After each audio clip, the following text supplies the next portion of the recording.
ನಟ ರಣವೀರ್ ಈ ದೈವಕ್ಕೆ ಅಪಮಾನ ಮಾಡಿರುವಂತ ವಿಚಾರಕ್ಕೆ ಸಂಬಂಧಪಟ್ಟಂತೆ ಈಗ ದೈವ ಭಕ್ತರ ಬಳಿ ಕ್ಷಮೆಯನ್ನ ಯಾಚಿಸಿದ್ದಾರೆ. ನಟ ರಣವೀರ್ ದೈವ ಭಕ್ತಕ್ಕೆ ಅಪಮಾನ ಮಾಡಿರುವಂತ ವಿಚಾರದಲ್ಲಿ ಈಗ ಕ್ಷಮೆಯನ್ನ ಕೇಳುತ್ತಿದ್ದಾರೆ. ದೈವ ಭಕ್ತರ ಬಳಿ ಕ್ಷಮೆಯನ್ನ ಯಾಚಿಸಿದ್ದಾರೆ. ಕಾಂತಾರ ಚಿತ್ರದ ದೈವವನ್ನ ದೆವ್ವ ಅಂದಿದ್ರು, ಗೋಸ್ಟ್ ಅನ್ನೋದಾಗಿ ಪದ ಬಳಕೆ ಮಾಡಿದ್ರು. ಸಾರ್ವಜನಿಕರ ಆಕ್ರೋಶದ ಬೆನ್ನಲ್ಲೇ ಈಗ ರಣವೀರ್ ಕ್ಷಮೆಯನ್ನ ಕೇಳಿದ್ದಾರೆ. ಬೇಷರತ್ ಕ್ಷಮೆಯನ್ನ ಯಾಚಿಸಿದ್ದಾರೆ ನಟ ರಣವೀರ್ ಅವರು. ದೇಶದ ಪ್ರತಿಯೊಂದು ಸಂಸ್ಕೃತಿಯನ್ನ ನಾನು ಗೌರವಿಸ್ತೇನೆ, ನನ್ನಿಂದ ತಪ್ಪಾಗಿದ್ರೆ ನಾನು ಕ್ಷಮೆಯನ್ನ ಕೋರ್ತೀನಿ ಅನ್ನೋದಾಗಿ ಹೇಳಿದ್ದಾರೆ. ಇನ್ಸ್ಟಾಗ್ರಾಂನಲ್ಲಿ ಕ್ಷಮೆಯನ್ನ ಕೇಳಿದ್ದಾರೆ ರಣವೀರ್ ಸಿಂಗ್. ನೋಡಿ, ಇತ್ತೀಚೆಗಷ್ಟೇ ಭಾರಿ ವಿವಾದಕ್ಕೆ ಕಾರಣ ಆಗಿತ್ತು.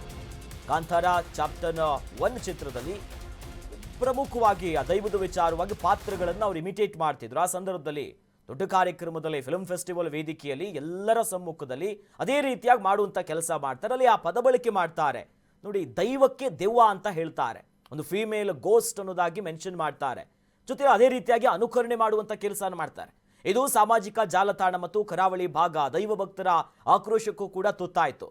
ನಂತರದಲ್ಲಿ ಈಗ ಕ್ಷಮೆಯನ್ನ ಕೇಳಿದ್ದಾರೆ. ನಾವು ಗಮನಿಸ್ತಾ ಇದ್ದೀವಲ್ಲ, ಇನ್ಸ್ಟಾಗ್ರಾಮ್ನಲ್ಲಿ ಸುದೀರ್ಘವಾಗಿ ಬರ್ಕೊಂಡಿದ್ದಾರೆ. ಅಂದರೆ ಅವ್ರು ಹೇಗ ಹೇಳ್ತಿರೋದು, ಚಿತ್ರವನ್ನು ನಾನು ಹೊಗಳುತ್ತಾ ಇದ್ದೆ, ನನಗೆ ಭಾಳ ಇಷ್ಟ ಆಗಿತ್ತು ಆ ಪಾತ್ರ, ರಿಷಬ್ ಶೆಟ್ಟಿಯವರು ಭಾಳ ಚೆನ್ನಾಗಿ ಅಭಿನಯಿಸಿದ್ದಾರೆ. ಈ ನಿಟ್ಟಿನಲ್ಲಿ ನನ್ನ ಈ ನಡೆಯಿಂದ ಯಾರಿಗಾದರೂ ನೋವಾಗಿದ್ರೆ, ಯಾಕಂದರೆ ನಾನು ದೇಶದ ಪ್ರತಿಯೊಂದು ಸಂಸ್ಕೃತಿಯನ್ನು ಗೌರವ ಮಾಡ್ತೀನಿ, ನಾನೆಲ್ಲರ ಮೇಲೂ ಕೂಡ ಭಾಳಷ್ಟು ಪ್ರೀತಿ ತೋರ್ತೀನಿ, ಹಾಗಾಗಿ ನನ್ನಿಂದ ತಪ್ಪಾಗಿದ್ರೆ ನಾನು ಕ್ಷಮೆಯನ್ನ ಕೋರ್ತೀನಿ ಅನ್ನೋದಾಗಿ ರಣವೀರ್ ಇನ್ಸ್ಟಾಗ್ರಾಮ್ನ ಸ್ಟೋರಿಯಲ್ಲಿ ಸುದೀರ್ಘವಾಗಿ ಈ ಬಗ್ಗೆ ಬರ್ಕೊಂಡು ಕ್ಷಮೆಯನ್ನ ಕೇಳಿದ್ದಾರೆ.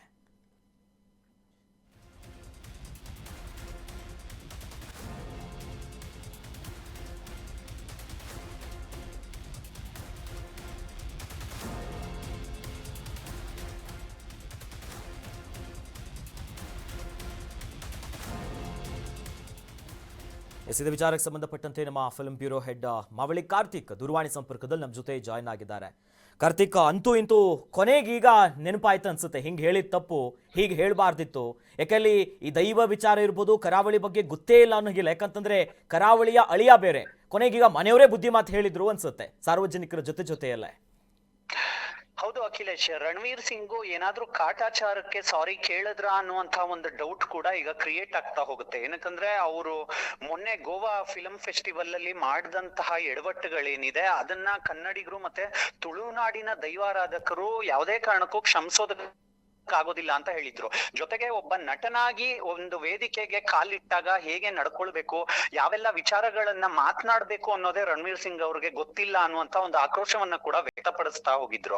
ಹಾಗಾಗಿ ಇಷ್ಟೆಲ್ಲಾ ಬೆಳವಣಿಗೆಗಳಾದ್ಮೇಲೆ 3 ದಿನಗಳ ಕಾಲ ರಣವೀರ್ ಸಿಂಗ್ ಅವರು ತಮ್ಮ ನಾಲಿಗೆಗೆ ಬ್ರೇಕ್ ಹಾಕೊಂಡಿದ್ರು, ಮೌನ ವಹಿಸಿದ್ರು, ಯಾವುದೇ ಕಮೆಂಟ್ ಅನ್ನ ಮಾಡಕ್ ಹೋಗಿರ್ಲಿಲ್ಲ. ಈಗ ತಡವಾಗಿ 3 ದಿನಗಳು ಆದ್ಮೇಲೆ ಇಷ್ಟೆಲ್ಲಾ ಆಕ್ರೋಶ ವ್ಯಕ್ತವಾದ ಮೇಲೆ ಈಗ ಇನ್ಸ್ಟಾಗ್ರಾಮ್ ಸ್ಟೇಟಸ್ ಹಾಕೊಂಡಿದ್ದಾರೆ. ಅಂದ್ರೆ ನಾನು ರಿಷಬ್ ಶೆಟ್ಟಿ ಅವರ ಪರ್ಫಾರ್ಮೆನ್ಸ್ ಅನ್ನ ಹೊಗಳುವಂತ ಬರದಲ್ಲಿ ಈ ಒಂದು ತಪ್ಪು ನನ್ನಿಂದ ನಡೆದಿದೆ, ನಾನು ಒಬ್ಬ ನಟನಿಗಾಗಿ ಈ ರೀತಿಯಾದಂತಹ ಒಂದು ಹೆಲ್ದಿ ಕಮೆಂಟ್ ಅನ್ನ ಮಾಡಿದ್ದೆ, ಆದ್ರೆ ಅದು ರಾಂಗ್ ಆಗಿ ಪೋರ್ಟ್ರೇ ಆಗಿದೆ, ನಾನು ಯಾವುದೇ ನಟನಿಗೆ ಅವಮಾನ ಮಾಡೋದಕ್ಕೆ ಹೋಗಿರ್ಲಿಲ್ಲ ಅಂತ. ಜೊತೆಗೆ ಇನ್ನೊಂದು ಸಾಲನ್ನ ಕೂಡ ಬರೆದುಕೊಳ್ತಾರ ಅವರು. ಅಂದ್ರೆ ಈಗ ಒಂದು ಸಿನಿಮಾಗೆ ಇವಾಗ ಕೆಲಸ ಮಾಡುವಾಗ ಕೂಡ ನಾವು ಒಂದು ಸೀನ್ಗೆ ಎಷ್ಟೆಲ್ಲಾ ಕಷ್ಟ ಪಡ್ತೀವಿ, ಮತ್ತೆ ಆ ಸೀನ್ ಹಿಂದೆ ಎಷ್ಟೆಲ್ಲಾ ಪರಿಶ್ರಮಗಳು ಅಡಗಿರುತ್ತೆ. ಸೊ ಆ ನಿಟ್ಟಿನಲ್ಲೇ ನಾನು ರಿಷಬ್ ಶೆಟ್ಟಿ ಅವರ ಪರ್ಫಾರ್ಮೆನ್ಸ್ ಅನ್ನ ಹೊಗಳೋ ಕಾರಣಕ್ಕೆ ಈ ಒಂದು ಮಾತುಗಳನ್ನ ಆಡ್ದೆ ಅಂತ.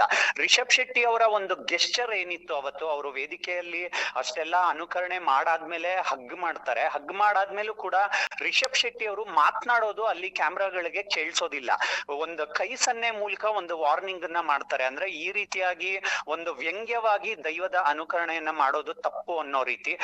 ಹಾಗಾಗಿನೇ ರಿಷಬ್ ಶೆಟ್ಟಿ ಅವರು ಕೂಡ ಈಗ ಮೌನ ವಹಿಸಿದ್ದಾರೆ. ಅವರು ಕೂಡ ಇದಕ್ಕೆ ರಣವೀರ್ ಸಿಂಗ್ ಅವರ ಒಂದು ಅನುಕರಣೆಗೆ ಯಾವುದೇ ರೀತಿಯಾದಂತ ರಿಯಾಕ್ಟ್ ಅನ್ನ ಮಾಡಿರ್ಲಿಲ್ಲ. ಆದ್ರೆ ರಿಷಬ್ ಶೆಟ್ಟಿಯ ಆಪ್ತ ಮೂಲಗಳಿಂದ ಬಂದಂತ ಇನ್ಫಾರ್ಮೇಶನ್ ಏನಾಗಿತ್ತು ಅಂದ್ರೆ ಅದನ್ನ ಅವರು ಆ ಸ್ಥಳದಲ್ಲೇ ಖಂಡಿಸಿದ್ದಾರೆ ಅಂತ.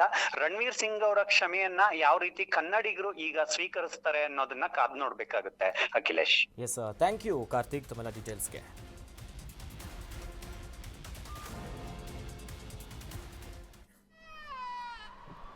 Did you see Kantara, sir? You saw it? What shot that he gave? That one.